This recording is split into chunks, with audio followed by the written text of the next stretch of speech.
What's going on? My name is Charlie Williams, and I'm your host today, and this is Road to Soulace. Today I'm here with my good man, Jacob Hunter. Really appreciate you for being on the show, bro. Appreciate it, man. Tell me a little bit about yourself. Well, first off, man, I want to say thank you for the opportunity. Me and you, I've known you for a long time. Yeah. Played rec league ball together, lived beside each other, so we came up. But a little bit about myself is I'm from Rocky Mount, North Carolina, born and raised. One brother, one sibling, an older brother. Grew up playing sports in school. Mom's a school teacher. Dad's always been a military guy, so had that discipline at an early age. But academically and athletically. So grew up playing sports and in school doing great. I went to Rocky Mount Academy for 3 years of high school. Played there, football, basketball there. Then I transferred to Tarboro High my senior year. That's where I graduated from. Played football in college at Georgetown University, my undergraduate. Played there for some years. And, I recently graduated 2020, and now I'm a graduate student at Georgetown University studying cybersecurity. So it's been a long road, but, I got a long way to go, and I'm just thankful for it all. But, yeah, that's a little bit about myself. Indeed. That's great accomplishments, bro. Yeah, man. My dad, my mom, a lot of it goes to them. When I was at a young age, me and my brother, they both schooled us at a young age just to how to carry ourselves, how to be, good young men, and it's carried me throughout high school, middle school, college, and stuff. So a lot of it goes to them, and God, of course, He's first, in my life. So Indeed. A lot of it goes to Him. But yeah, I've been blessed and just thankful for everything that's came my way, for sure. I see on your bio you said describe you as one word, different. Elaborate on that. Yeah, that word different, man. That's like teachers. For one, there's been teachers, coaches throughout my whole life. That's just how they describe me.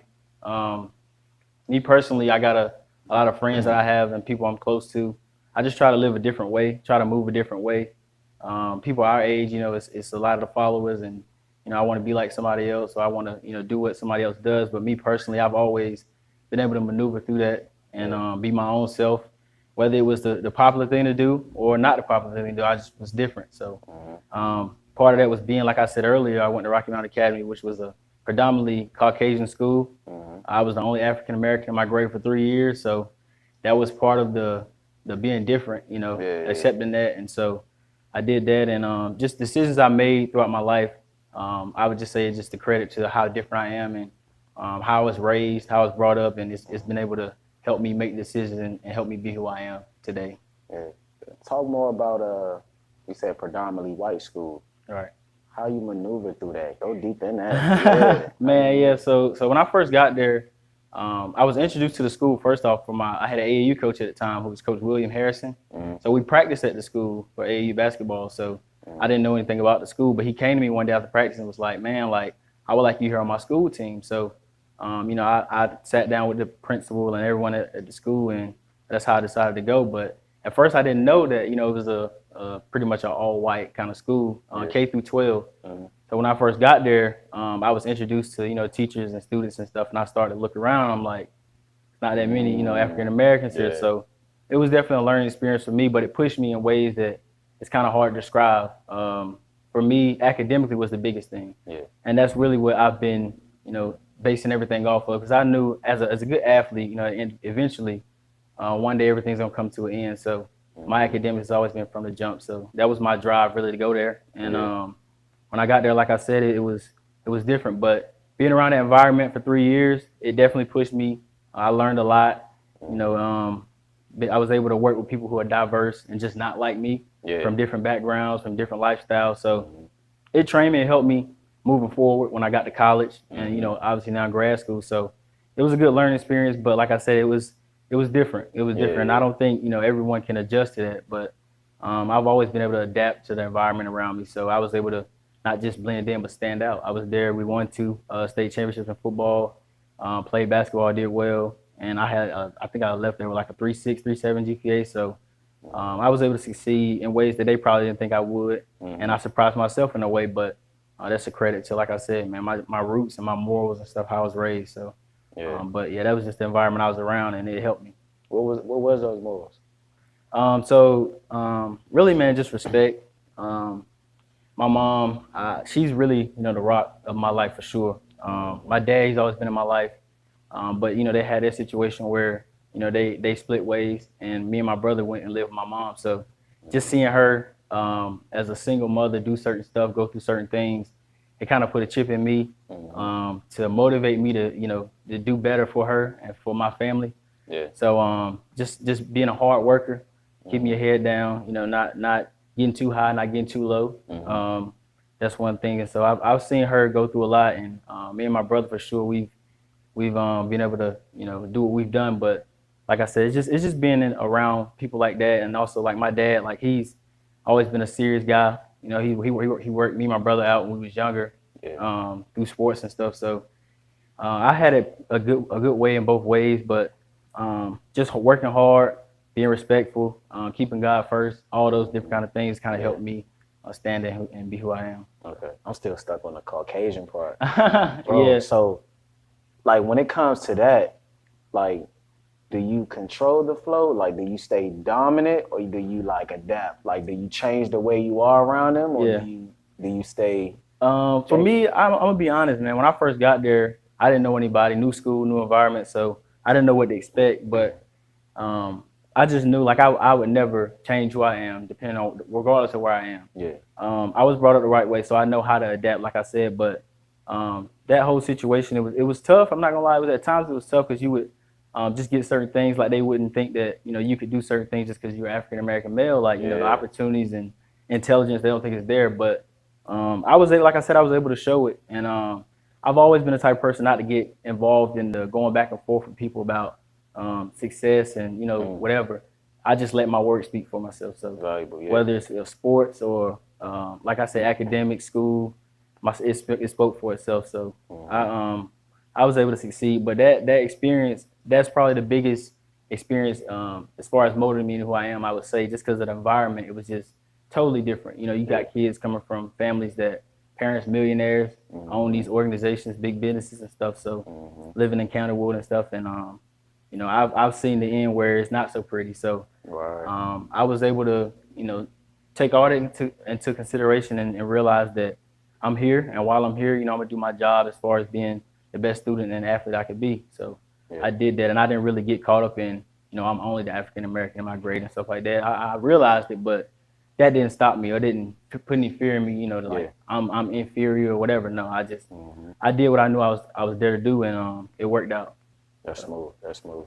What are some of your mentors, and you can mention their name if you want to. Okay. But what were some of the mentors that came up with your upbringing, and how they added value to you? Right. So one in particular is my goddad. He's a principal at Tarboro High School. His name is LaShawn Jenkins. And so the transition from Rocky Mountain Academy to Tarboro High School, that was another transition where I was forced into a new environment where I didn't know anybody really. So at first I just had to get used to being back in public school. Like I said, the environment where I was coming from in the academy is way different from Tarboro High School. So I adjusted back quick because I was at Nash Central Middle before I went to Rocky Mountain Academy. So I kind of was around public school kids and stuff like that. But he was real instrumental because he just took me in basically my senior year. I was around him, spent a lot of time with him. He's a spiritual man. Coached soccer at Tarboro High. You know, he's been there for 15 plus years, so he knows Tarboro High. So he took me under his wing my senior year, and just kind of, you know, mentored me as far as leadership and just being a good man. Yeah. And so, you know, it worked out for me. And then also when recruiting and stuff started happening within my senior year, he was kind of there to kind of help me as far as, you know, dealing with coaches and conversations and all that kind of stuff. So he was very instrumental in my senior year and kind of my upbringing up until, you know, when I graduated high school. So he's for sure probably the biggest, I would say probably the biggest like mentor I've probably ever had as far as that. But yeah, he to this day, you know, we were real close. I talk to him every day and stuff. So, but he's who he is, and he was very instrumental in that 2015, 2016 year. That's great. That's great. Yeah. So in high school, you know, you start realizing like you start to know more of yourself when it comes to sports. Like you start trying to find yourself. Right. So in sports, like how did football like transition over to like life lessons? What you learned from football, playing at Tarboro High, playing at Chowan? Like what did you learn from being a student athlete? Right. I think the biggest thing Well, it's two big things for me. The first biggest thing was kind of time management. Yeah. From a young age, like I said, my mom was a school teacher, and a quick story, she kind of set me out for, I think it was a rec league game. I was like 7 or 8 because I had got a bad like report from the teacher.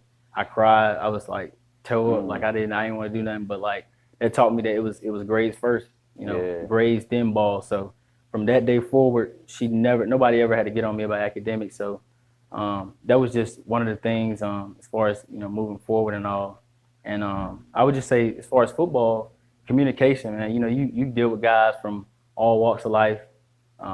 Everywhere in the United States. We had guys on my team in college that was foreign, so we had people from different countries. So it just teach you how to, not necessarily, you might not agree with everything that everybody does, but you got to work together for a common goal, and that common goal is to win. So sports teams throughout, whether it's basketball, football, middle school, high school, college, it just always taught me how to adapt and just adjust to coaches, teammates, everything that you got to deal with. And that's what I carry with me now, man. I can be thrown in pretty much any situation, and I'll figure a way, how to adjust and not just adjust, but showcase my skills, whatever that may be, and succeed in whatever I'm in. So a big credit to that is sports, for sure. For sure. Congrats on grad school. Appreciate it, man. Georgetown, yeah. What was the strategic way? Because it's a lot of athletes, especially high school. Yeah. It's a lot of athletes that struggle with their academics, and they just think football. Right. What were some of the strategic ways that you used to balance both of those? Right. Like, what were some of those? So coming into college, I used to have conversations with my dad all the time, me and my brother, and he would tell me before I went to school, he was just like, it's gonna be different. Yeah. You've been here. Your mom, she makes sure your academics and everything is on point. So, you in college, you're gonna be on your own. So, we had conversations and stuff. So when I got there, I told myself, it was kind of like a self-realization thing.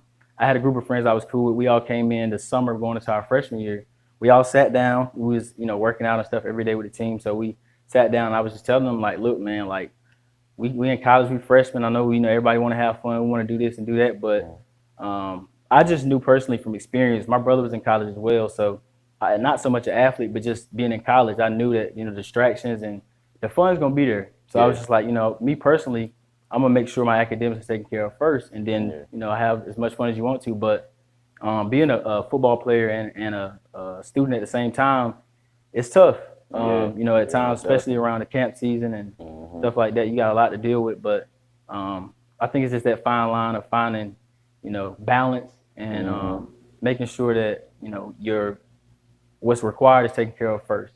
So I always put that first, and I didn't start out bad my freshman year. I started off with a 3.8, so it was easy for me to just coast, go through college instead of starting off bad and having to build my way up. So I saw that some of my friends, some of them listened, some of them didn't, but we had that conversation. And me personally, like, I've always been the leader type of any group, any team, whatever. So that's why I said we sat down. And I was just like telling them, like, look, like, this is this and this, and they like, like, huh? But they didn't really see it. Yeah. But then when the year went along and stuff, and we going through years and stuff, and you see, like, I'm getting this, I'm doing this, and they're not doing this and that, you kind of tell, like, dang, like, and some of them came back to me like, yeah, I should have listened to you. You know what I'm saying? But that's not to, bring that up or anything like that. I was just putting out there, like, I know I've seen this before. I know it's gonna happen. Not so much just sports, but just college in general, like I said. But so I would just say that, and just making sure you balance everything. That's probably the biggest thing for me. You were so you never went out? Oh yeah. For sure, man. Good. For sure. I just like I said, man. If I have a test on Monday, I might not go out Friday, but Saturday I go out. You know what I'm saying? I'm just making sure that whatever is needed to be taken care of is taken care of. Got you. But yeah, I had my fun though, man. It's college, you're gonna have your fun. Oh yeah, most definitely. It was cool though. It was cool. Man, knowing you from all these years, I never seen you in a big group. But the group that I see you in, you always around family. Right. How important family is to you? Very important, man. My family. That's really what drives me, and I got a lot of loyal people in my family. From my immediate family, brother, mother, dad, to my uncle and cousins and stuff. We love each other a lot. So they don't know this, but they've really been my motivation to do more and more. Because I know, like, the pressure. I know the pressure of you doing this, a lot of stuff that your family didn't do. Yeah. So me personally, I just take that with me and I use it as motivation.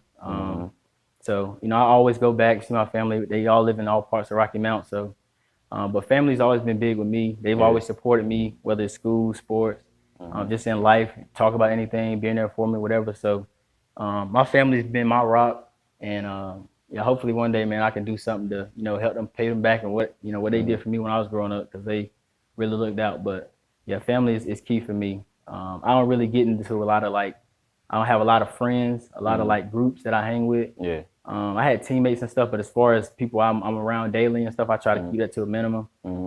Just because being able to focus on what I'm trying to do, and the whole competition thing within groups and stuff like that. So I try to just stay away from that. But yeah, usually if you see me, I'm rolling with my brother, maybe with my cousin. So it's not that big of a group, but yeah, family for sure, man.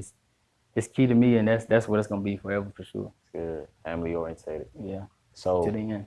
So with the friends, so basically like with that your teammates, so you categorize them. That's basically what you do. Yeah, I mean they know they my boys and stuff, but we all have understanding. You know what I'm saying? And they know me personally. Like when they go do certain stuff, or they know like I was talking about as far as academics, they know not to come to me like, look, bro, let's go here and there, because they know I'm just gonna be like, no, I ain't going. Oh yeah, you got that. But so it's a mutual understanding. But they're still my guys and stuff. But it's always been that line where it's like y'all can have y'all fun and stuff. We all cool, we boys and all, but I got to take care of business. Because these 4 years they went by fast for me. I don't know how it goes for everybody else, but the 4 years went by fast for me. So I tried to do as much as I could within the 4 years, and that's what I did. But I made sure that I value my time and put it where it needed to be. And yeah, it was good. What was so when it comes to goals, do you focus on the present or the future? I would say I'm more of a future guy. Yeah. I like to look down the road. I know a lot of people won't, they encourage you to live in the moment. But I think time goes by so fast that if you get so caught up in the moment, you forget the end goal. So like, for instance, like me, my program in graduate school is a 2.5 year to 5 year program. So that 2.5 years to 5 depends on if you're part-time or full-time. Yeah. So I could have been a part-time student working more hours at a different job or something like that, but I chose to be a full-time student. So that way I can finish early, because I'm thinking as far as working, and I'm already setting up where I would be working and stuff after I graduate, which is a whole nother year from now. Just because I know time doesn't wait for anybody. So I'm a guy that likes to plan ahead. I do stay in the present though. I do enjoy, the daily stuff and deal with what happens in a daily basis. But I like to look forward because, you can never plan, too far ahead. Right. So it's like I said, I've been like that since I was coming up. So it's worked out for me, and that's what I'll continue to do. But I like to look ahead and plan ahead, because it kind of saves. You have a goal out there, so you know what you can do to get there. But you kind of like off balance, or you're not setting them day to day, or you setting them day to day. Then it's that up, the high, low, and stuff. So I just try to stay looking ahead and know that the end goal is in sight. Yeah. So you never thought of all these accomplishments. I know you went through some adversity. How you handled it? Adversity, man. That's a big word. I would say for me, the first big adversity was when I actually went to the private school. Everybody knows that the football program at Rocky Mount Academy is 8-man football. It's not 11-man. So a lot of the guys, coaches and stuff that I was, friends with and cool with, when they saw that and they saw that I was accomplishing stuff, within in that setting, it was like, that's not, the credit wasn't there. It wasn't the he's good or that. But we know, like, if you can ball, you can ball. So the adversity as far as like just dealing with that on a daily basis, man, I would go out and I talk to people and they just like saying stuff and I'm just like, what? So it was just dealing with that at a young age. I'm 15, 16, 17 years old. So people were already judging me, based off of at a young age. So that's kind of hard to deal with at times. But like I said, I always talk to my family about stuff. So we used to have conversations about it and stuff. And so it worked out for me. But moving also back to Tarboro High, like that was adversity. I didn't know what to do. I didn't know, like how to blend in, how to get used to this coaching system. They got a whole system down there that I had to learn in 2 or 3 months before the season started. So adversity, man, not just football, in life. I've seen some adversity, been through some adversity, but keeping God first. I pray a lot. I talk a lot. So anything that's bothering me, if I can't find help, I'll try my best to find it. Yeah. I would just say adversity has always been there, but I found a way to succeed and get over it. But yeah, without that adversity, I wouldn't be who I am. So it's been a lot of that, and I actually embrace it. I like it because it gives you a challenge. Yeah. Give you a chance to prove people wrong, and just show that your skills and what you're blessed with, you actually can show them. So I've been able to do that, and I'm thankful for it for sure. How you plan on using your degree to help others? Like, how you plan on using it? So cybersecurity is what I'm studying in graduate school. Right now, I did an internship this past summer with the Metro in DC, and so they were real big on offering me probably a position coming out of college. So as far as cybersecurity, man, it's a field that's not really hands-on as far as helping people. Yeah. Organizations that got security and stuff, they deal with that. But me personally, I don't think that's probably what's going to be my life job. I'm interested in it now. Obviously, I'm in grad school for it, but I'm a people person. Like, I like to impact people, impact the youth and stuff. So I think for me, it'd be finding something, man, a way to give back, whether it's working kids out, like doing something that's hands-on, more hands-on. So right now, I kind of mentor a lot of young kids, even people older than me. It just is what it is. But yeah, I just like people. I like being around people, interacting too much to kind of be behind a desk doing cybersecurity stuff. So I think my end goal is probably not going to be in that field, but it's just something right now I'm doing because I've been blessed to have the knowledge to be able to do it. But that's probably not my dream job for real, honestly. So Gotcha. What have you figured out your purpose yet? Purpose. That's a big word. Me personally, man, I know that, like I said, I'm a spiritual guy, so I know what I've been blessed with. And I think as far as a particular purpose, I'm not exactly sure, but I know for a fact that I've been told this by pastors and stuff, and I've seen it just through my experiences with people. Like, I have a heart of healing, kind of. My job when I was at Chowan in undergraduate was a ministry chaplain. So, students have problems, relationship problems, parenting problems, parents back home, they missing home, homesick. They would come to me and talk about it.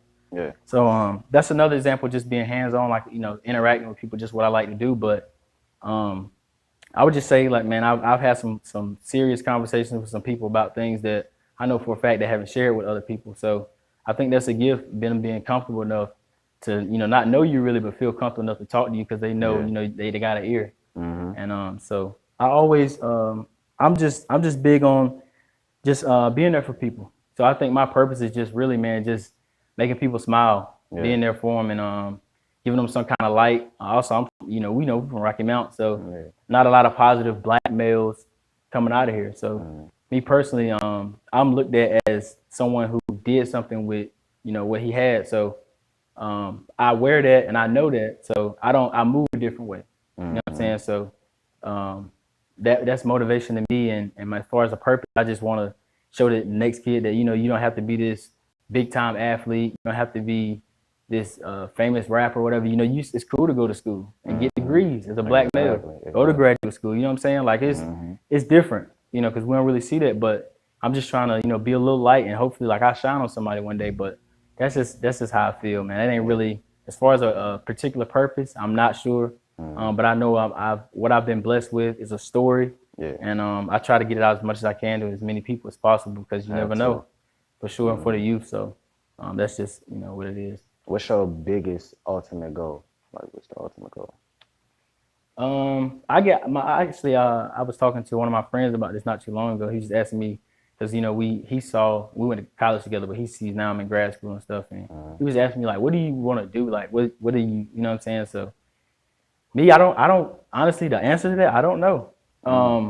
Like I said, I'm a faith-based guy, so I pray a lot, man, and it just seemed like, I've not always had it together as far as knowing what I want to do next. And it's like I pray on stuff and stuff just happens. So me personally, man, I think I'm just leaning on God for real, man. Just praying, working hard, trying to do things the right way, and I know it'll work out for me. You know what I'm saying? So whether that's working at some big cybersecurity firm or back here helping the community, like whatever it is, I'm open to it.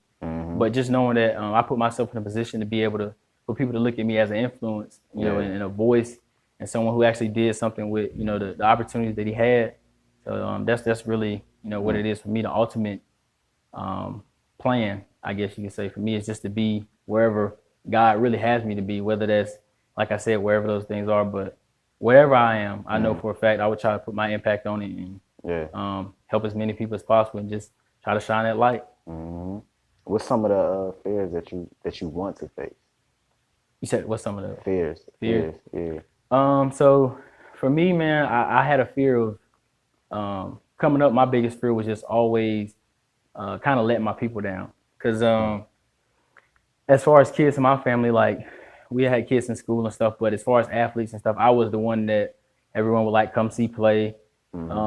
All family talking about like, yeah, like that's my cousin, that's my nephew, that's my, you know, brother. Like I was that guy. So my biggest fear was just letting them down. And so it was pressure, you know, at a young age, you 13, 14, 12, you know, that's kind of pressure. But at the same time, like I said, it helped me because I realized like, you're not just doing this for you. Like, you know, your family, they depending on you to do something with yourself. You know, all that time they put in, whether it's my dad working me out, whether it's my mom making sure my grades and stuff are in order, like all that work they did, you know, you can't let them down. So that's just why I just try to do things differently. I don't really try to follow trends, try to follow somebody else's wave or do what somebody else does. I try to just go my own way because I know what I've been taught, the positions I've been in and stuff, and what I've done. So I'm just trying to stay, you know, on track and make them proud. That's my ultimate goal. So I think I'm doing a good job at it right now, but there's plenty more to do. I'm not satisfied,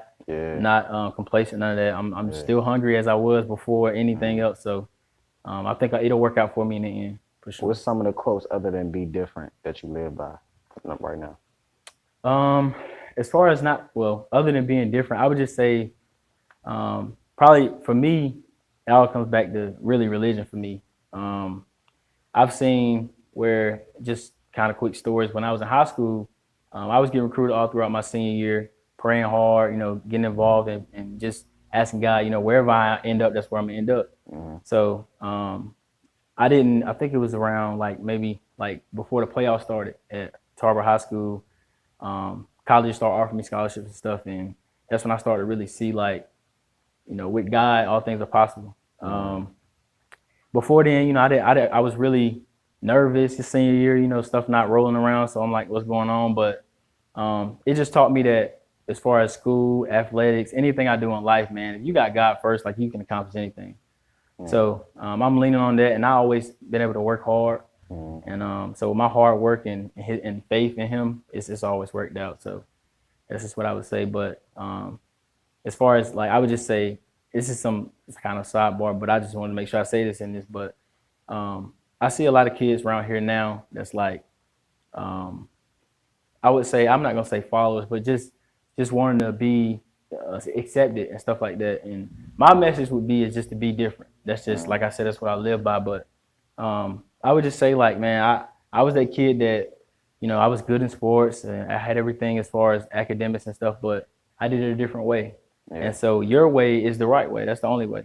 You can't be successful at being somebody else. You can only be successful at being yourself. So I just want to make sure I said that because I don't want to forget. But yeah, my advice, man, any young people I talk to now, I just make sure look, you are enough. You know what I'm saying?